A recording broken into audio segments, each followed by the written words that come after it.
Bonjour, nous sommes le mardi 7 septembre, il est près de 1 heure du matin, et je voudrais vous parler de la question de l'antisémitisme vu par les juifs.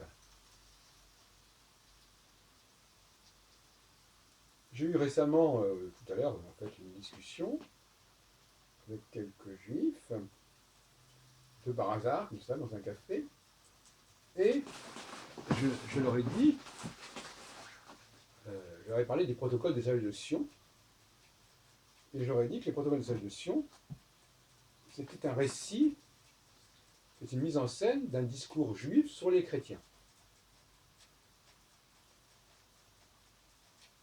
Et que, par conséquent, c'était, puisque le sujet du café philo était comment les autres nous perçoivent, je dis, les protocoles des chefs de Chion nous présentent comment les juifs perçoivent les chrétiens.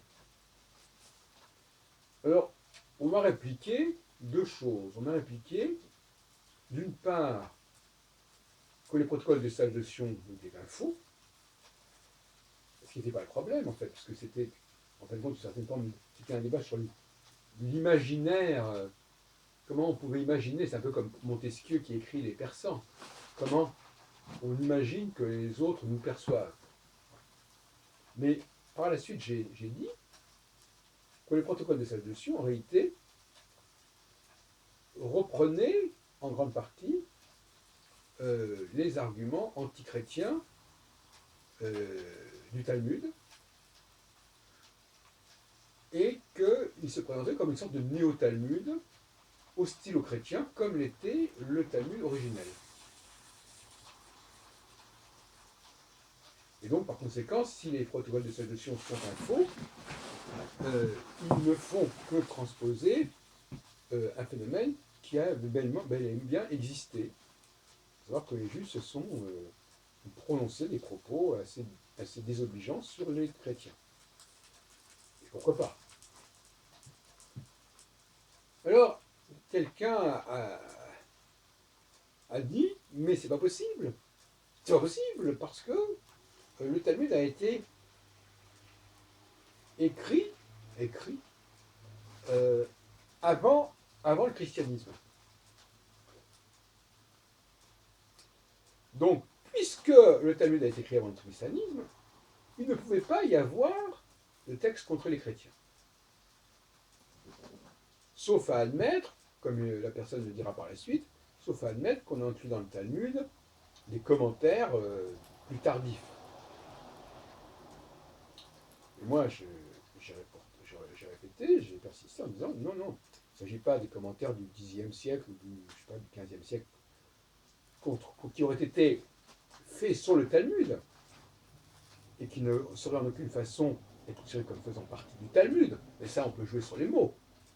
On peut dire qu'il y a eu plusieurs canons, un canon avec uniquement le Talmud, avec la Gemara, la Mishnah, etc. Et puis, si on veut, on peut imaginer que les éditions tardives du Talmud, celles notamment qui sont imprimées, ont intégré des commentaires, et que pour le juif moyen, ces commentaires faisaient partie du Talmud. Bon, ça, c'est un point de vue complètement anachronique.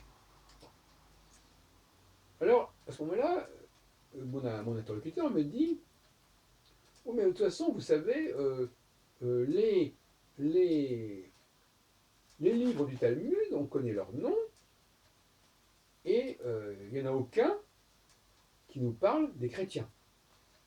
Comme si il s'agissait qu'il y ait eu un traité entier du Talmud sur les chrétiens.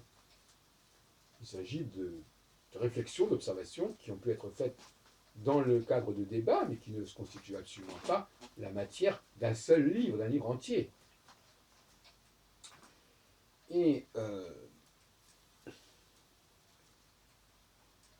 alors, il y a quelqu'un qui a été regardé sur Internet, puisque nous avons tous accès à Internet par nos portables, et qui a dit, bon, effectivement, c'est vrai, sur Wikipédia, le Talmud a finalement été achevé vers le 5e siècle de notre ère. Et il n'a été en réalité rédigé que, mis par écrit, que après la chute